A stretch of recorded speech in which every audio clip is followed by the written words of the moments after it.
ओम नमो भगवते वासुदेवाय नमः। जय श्री हरि विष्णु की। स्वागत है आप सभी का मेरे चैनल पर। आज मैं आपको सत्यनारायण भगवान की कथा सुनाऊंगी। तो चलिए सुनते हैं सत्यनारायण भगवान की कथा। पहला अध्याय।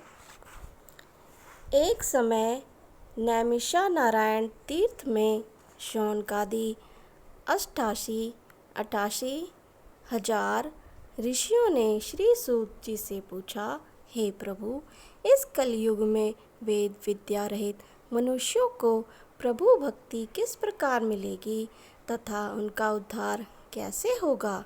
हे मुनि श्रेष्ठ, कोई ऐसा तप कहिए जिसमें थोड़े समय में पुण्य प्राप्त हो तथा मन वांछित फल भी मिले। वह कथा सुनने की हमारी प्रबल इच्छा है। सर्वशास्त्र ज्ञाता श्री सूत जी बोले, हे वैष्णवों, मैं पूज्य आप सबने प्राणियों के हित की बात पूछी है। अब मैं उस श्रेष्ठ व्रत को आप लोगों से कहूँगा जिस व्रत को नारद जी ने श्री लक्ष्मी नारायण भगवान से पूछा था और श्री लक्ष्मीपति ने मुनि श्रेष्ठ नारद जी से कहा था।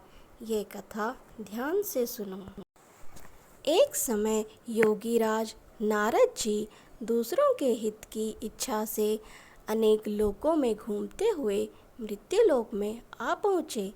यहाँ अनेक योनियों में जन्मे हुए प्राय सभी मनुष्यों को अपने कर्मों द्वारा अनेक दुखों से पीड़ित देखकर विचार करने लगे कि किस यत्न के करने से निश्चय ही मानवों के दुखों का नाश हो सकेगा।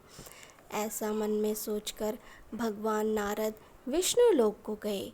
वहाँ श्वेत वर्ण और 4 भुजाओं वाले देवों के ईश नारायण का, जिनके हाथों में शंख, चक्र, गदा और पद्म थे तथा वरमाला पहने हुए थे, देखकर स्तुति करने लगे। हे भगवान, आप अत्यंत शक्ति से संपन्न हैं। मन तथा वाणी भी आपको नहीं पा सकती। आपका आदि मध्य अंत नहीं है। निर्गुण स्वरूप सृष्टि के कारण भक्तों के दुखों को नष्ट करने वाले हो। आपको मेरा नमस्कार है। नारद जी की इस प्रकार की स्तुति सुनकर विष्णु भगवान बोले, हे मुनि श्रेष्ठ, आपके मन में क्या है? आप किस काम के लिए आगमन हुआ है? निसंकोच कहो।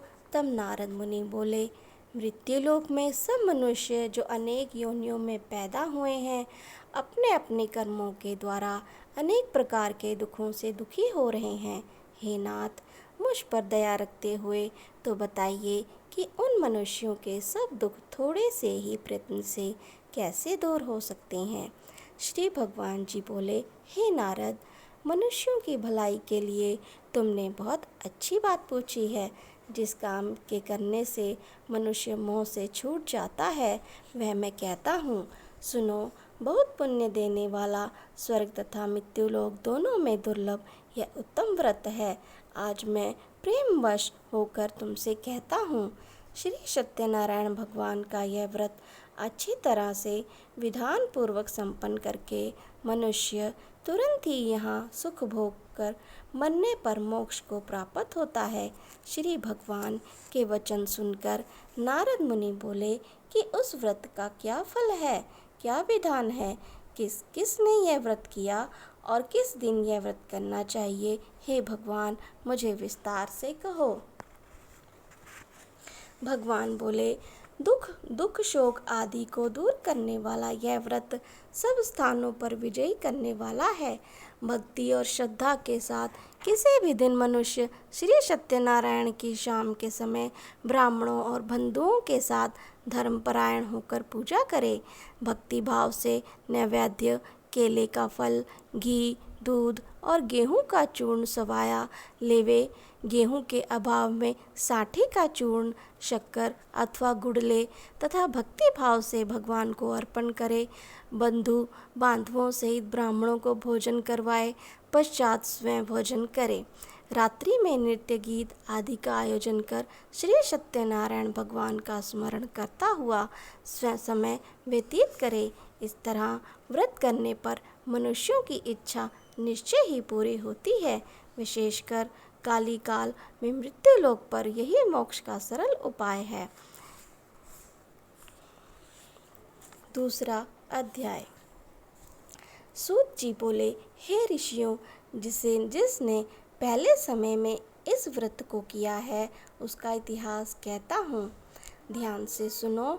सुंदर काशीपुरी नगरी में एक अत्यंत निर्धन ब्राह्मण रहता था। वह भूख और प्यास से बेचैन हुआ पृथ्वी पर घूमता था। ब्राह्मणों से प्रेम करने वाले श्री भगवान ने ब्राह्मण को दुखी देखकर बूढ़े ब्राह्मण का रूप धारण कर उसके पास जा आदर के साथ पूछा, हे विप्र, तुम नित्य ही दुखी होकर पृथ्वी पर क्यों घूमते रहते हो? हे श्रेष्ठ ब्राह्मण, यह सब मुझसे कहो, मैं सुनना चाहता हूँ। ब्राह्मण बोला, मैं निर्धन ब्राह्मण हूँ, भिक्षा के लिए पृथ्वी पर फिरता हूँ। हे भगवान, यदि आप इससे छुटकारा का उपाय जानते हो तो कृपा कर कहो। वृद्ध ब्राह्मण बोला कि श्री सत्यनारायण भगवान मनवांछित फल देने वाले हैं, इसलिए ब्राह्मण तू उनका पूजन कर, जिसके करने से मनुष्य सब दुखों से मुक्त हो जाता है। ब्राह्मण को व्रत का सारा विधान बतलाकर बूढ़े ब्राह्मण का रूप धारण करने वाले श्री सत्यनारायण भगवान अंतर्ध्यान हो गए। जिस व्रत को वृद्ध ब्राह्मण ने बतलाया, मैं उसको करूँगा, यह निश्चय कर उस पर वृद्ध ब्राह्मण ने बतलाया, मैं उसको करूँगा, यह निश्चय करने पर उस ब्राह्मण को रात में नींद नहीं आई। वह सवेरे उठकर श्री सत्यनारायण भगवान के व्रत का निश्चय कर भिक्षा के लिए चल दिया। उस दिन उसको भिक्षा में बहुत सारा धन मिला, जिससे बंधु बांधवों के साथ उसने श्री सत्यनारायण का व्रत किया। इसके करने से वह विप्र सब दुखों से छूटकर अनेक प्रकार की संपत्तियों से युक्त हुआ। उस समय वह विप्र हर मास व्रत करने लगा। इस तरह सत्यनारायण भगवान के व्रत को जो करेगा वह सब पापों से छूटकर मोक्ष को प्राप्त होगा। आगे जो पृथ्वी पर सत्यनारायण भगवान का व्रत करेगा वह मनुष्य सब दुखों से छूट जाएगा। इस तरह नारद जी ने नारायण को कहा हुआ यह व्रत मैंने तुमसे कहा। हे विप्रो, मैं अब और क्या कहूँ? ऋषि बोले, हे मुनिवर, संसार में इस विप्र से सुनकर किस किस ने इस व्रत को किया, हम सब सुनना चाहते हैं। इसके लिए हमारे मन में श्रद्धा है। सूत जी बोले, हे मुनियों, जिसने इस व्रत को किया है वह सब सुनो। एक समय एक वृद्ध ब्राह्मण धन और ऐश्वर्य के अनुसार बंधु बांधवों के साथ व्रत करने को तैयार हुआ। उस समय एक लकड़ी बेचने वाला बूढ़ा आदमी आया और बाहर लकड़ियों को रखकर विप्र के मकान में गया। प्यास से दुखी लकड़हारा उनको व्रत करते देखकर विप्र को नमस्कार कर कहने लगा कि आप ये किसका पूजन कर रहे हैं और इस व्रत को करने से क्या फल मिलता है? कृपा करके मुझसे कहो। ब्राह्मण ने कहा, सब मनोकामनाओं को पूर्ण करने वाला यह श्री सत्यनारायण भगवान का व्रत है। इनकी ही कृपा से मेरे यहाँ धन्य धान्य आदि की वृद्धि हुई। विप्र से इस व्रत के बारे में जानकर लकड़हारा बहुत प्रसन्न हुआ। भगवान का चरणामृत ले और भोजन करने के बाद अपने घर को गया। लकड़हारे ने अपने मन में इस प्रकार का संकल्प किया कि आज ग्राम में लकड़ी बेचने से जो धन मिलेगा उसी से सत्यनारायण देव का उत्तम व्रत करूँगा। यह मन में विचार कर वह बूढ़ा आदमी लकड़ियाँ अपने सिर पर रखकर जिस नगर में धनवान लोग रहते थे वह ऐसे सुंदर नगर में गया। उस रोज वहाँ पर उसे उन लकड़ियों का दाम पहले दिनों से चौगुना मिला। तब वह बूढ़ा लकड़हारा दाम ले और अति प्रसन्न होकर पके केले की फली, शक्कर, घी, दुग्ध, दही और गेहूं का चूर्ण इत्यादि श्री सत्यनारायण भगवान के व्रत की कुल सामग्रियों को लेकर अपने घर गया। फिर उसने अपने भाइयों को बुलाकर विधि से के साथ भगवान जी का पूजन और व्रत किया। उस व्रत के प्रभाव से वह बूढ़ा लकड़हारा धन, पुत्र आदि से युक्त हुआ और संसार के समस्त सुख को भोगकर वैकुंठ को चला गया। तीसरा अध्याय। सूत जी बोले, हे श्रेष्ठ मुनियों, अब आगे की कथा कहता हूँ, सुनो। पहले समय में उल्कामुख नाम का एक बुद्धिमान राजा था। वह सत्यवक्ता और जितेंद्रिय था। प्रतिदिन देवस्थानों पर जाता तथा गरीबों को धन देकर उनके कष्ट दूर करता था। उसकी पत्नी कमल के समान मुख वाली और सती साध्वी थी। भद्रशिला नदी के तट पर उन दोनों ने श्री सत्यनारायण भगवान का व्रत किया। उस समय से वहाँ एक साधु वैश्य आया। उसके पास व्यापार के लिए बहुत सा धन था। वह नाव को किनारे पर ठहराकर राजा के पास आया और राजा को व्रत करते हुए देखकर विनय के साथ पूछने लगा कि हे राजन, भक्ति युक्त चिंत से युक्त आप क्या कर रहे हैं? मेरी सुनने की इच्छा है, सो आप यह मुझे बतलाइए। राजा बोला, हे साधु, अपने बांधवों के साथ पुत्र आदि की प्राप्ति के लिए एक महाशक्तिमान सत्यनारायण भगवान का व्रत व पूजन किया जा रहा है। राजा के वचन सुनकर साधु आदर से बोला, हे राजन, मुझसे इसका सब विधान कहो, मैं भी आपके कथा अनुसार इस व्रत को करूँगा। मेरे भी कोई संतान नहीं है और इससे निश्चय ही होगी। राजा ने सब विधान सुनकर व्यापार से निवृत्त होकर वह आनंद के साथ घर गया। साधु ने अपनी पत्नी से संतान देने वाले इस व्रत का समाचार सुनाया और कहा कि जब मेरी संतान होगी तब मैं इस व्रत को करूँगा। साधु ने ऐसे वचन अपनी पत्नी लीलावती से कहे। एक दिन उसकी पत्नी लीलावती के साथ आनंदित होकर सांसारिक धर्म से प्रवृत्त होकर श्री सत्यनारायण भगवान की कृपा से गर्भवती हो गई तथा 10वें महीने में ही उसके एक सुंदर कन्या का जन्म हुआ। दिनों दिन वह इस तरह बढ़ने लगी जैसे शुक्ल पक्ष का चंद्रमा बढ़ता है। कन्या का नाम कलावती रखा गया।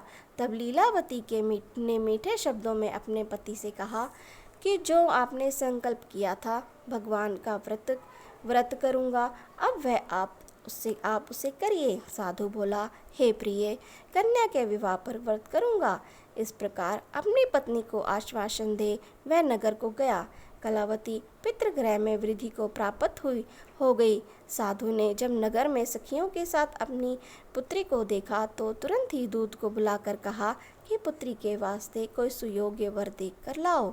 साधु की आज्ञा पाकर दूत कंचन नगर पहुंचा और वहां पर खोजकर देखभाल करके लड़की के लिए सुयोग्य वणिक पुत्र को ले आया। उस सुयोग्य लड़के को देखकर साधु ने अपने बंद बांधुओं सहित प्रसन्नचित अपनी पुत्री का विवाह उसके साथ कर दिया, किंतु दुर्भाग्य से विवाह के समय उसी व्रत को करना भूल गया।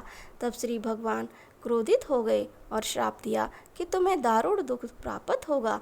अपने कार्य में कुशल साधु बनिया जमाता सहित नावों को लेकर व्यापार करने के लिए समुद्र के समीप स्थित रत्ना सागर नगर में गया और वहाँ दोनों ससुर जमाई चंद्रकेतु राजा के उस नगर में व्यापार करने लगे।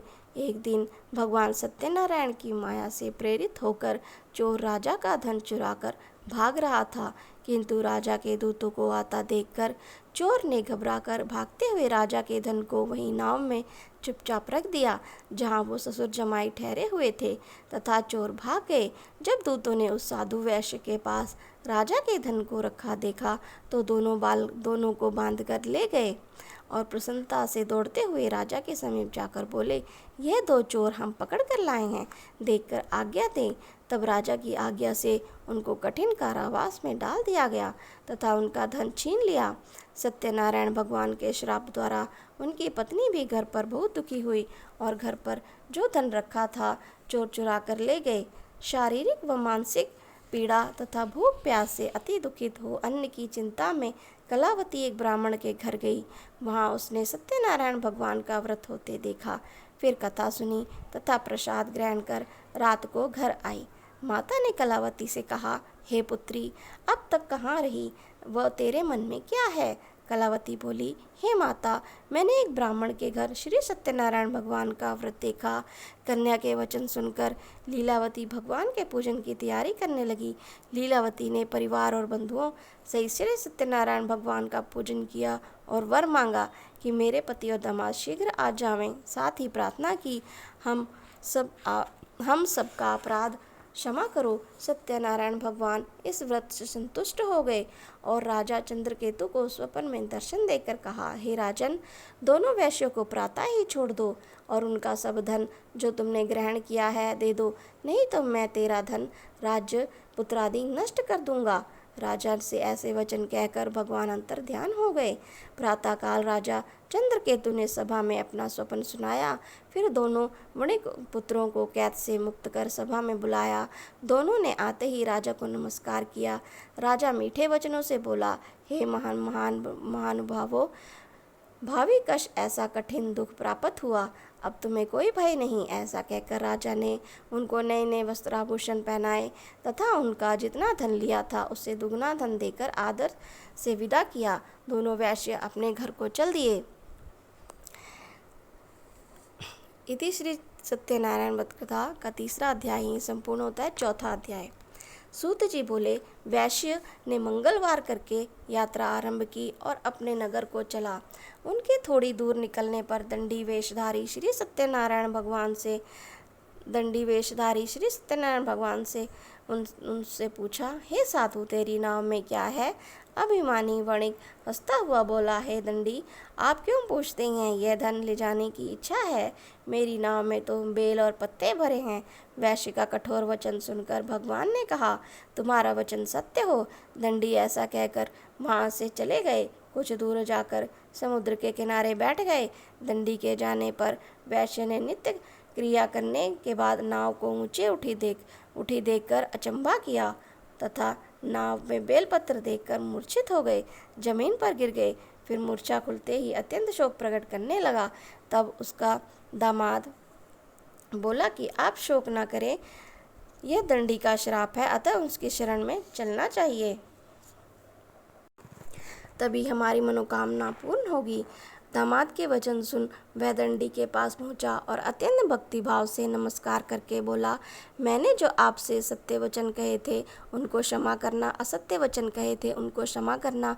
ऐसा कहकर महान शोकातुर हो रोने लगा। तब दंडी भगवान बोले, हे वणिक पुत्र, तेरी मेरी आज्ञा से बार बार तुम्हें दुख प्राप्त हुआ, तू मेरी पूजा से विमुख हुआ। साधु बोला, हे भगवान, आपकी माया से ब्रह्मा आदि भी आपके रूप को नहीं जानते। मैं अज्ञानी कैसे जान सकता हूँ? आप प्रसन्न होइए, मैं असामर्थ्य के अनुसार आपकी पूजा करूँगा। मेरी रक्षा करो और पहले के समान नौका में धन भर दो। उसके भक्ति युक्त वचन सुनकर प्रसन्न हो उनकी इच्छा अनुसार वर देकर अंतर ध्यान हो गए। तब उन्होंने नाव पर आकर देखा कि नाव धन से परिपूर्ण है। फिर वे भगवान सत्यनारायण का पूजन कर साथियों सहित अपने नगर को चला। जब अपने नगर के निकट पहुंचा तब दूत को घर भेजा। दूत ने साधु के घर जाकर उसकी स्त्री को नमस्कार कर कहा कि साधु अपने दामाद सहित इस नगर के समीप आ गए। लीलावती और कलावती उस समय भगवान का पूजन कर रही थी। ऐसा वचन सुन साधु की स्त्री ने बड़े हर्ष के साथ सत्यदेव का पूजन कर पुत्री से कहा, मैं अपने पति के दर्शन को जाती हूँ, तू कार्य पूर्ण कर शीघ्र आ जाना। परंतु कलावती व्रत एवं प्रसाद छोड़कर पति के पास चली गई। प्रसाद की अवज्ञा के कारण सत्यदेव रुष्ट हो गए। उसके पति को नाव सहित पानी में डुबो दिया। कलावती अपने पति को ना देखकर रोती हुई जमीन पर गिर गई।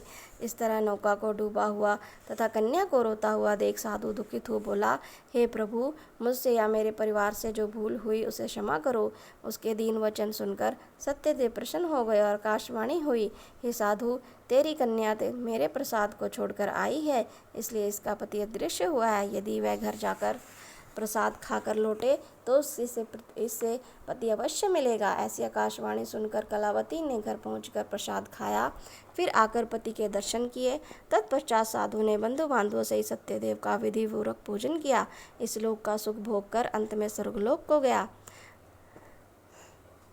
चौथा अध्याय संपूर्ण हुआ। अब पांचवा अध्याय। सूत जी बोले, हे ऋषियों, मैं और भी कथा कहता हूँ, सुनो। प्रजापालन में लीन तुंगध्वज नाम का एक राजा था। उसने भी भगवान का प्रसाद त्याग कर बहुत दुख पाया। एक समय वन में जाकर वन्य पशुओं को मारकर बड़ वृक्ष के नीचे आया। वहाँ उसने ग्वालों को भक्ति भाव से बांधवों सहित श्री सत्यनारायण का पूजन करते देखा। राजा देखकर भी अभिमानवश वहाँ नहीं गया और ना नमस्कार ही किया। जब ग्वालों ने भगवान का प्रसाद उसके सामने रखा तो वह प्रसाद त्याग कर अपनी नगरी को चला गया। वहाँ उसने अपना सब कुछ नष्ट पाया तो वह जान गया कि यह सब भगवान ने किया है। तब वह विश्वास कर ग्वालों के समीप गया और विधि पूर्वक पूजन कर प्रसाद खाया तो सत्यनारायण देव की कृपा से सब कुछ पहले जैसा हो गया।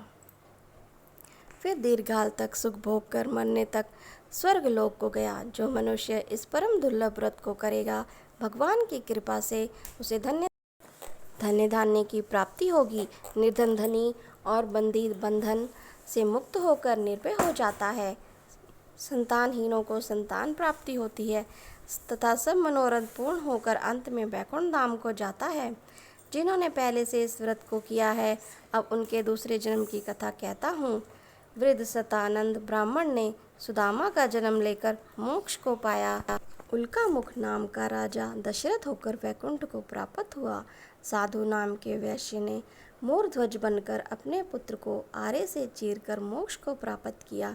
महाराज तुंगध्वज ने स्वयंभू होकर भगवान में भक्ति युक्त कर्म कर मोक्ष को प्राप्त किया। इति श्री सत्यनारायण व्रता का पंचम अध्याय संपूर्ण होता है। तो बोलिए सत्यनारायण भगवान की जय।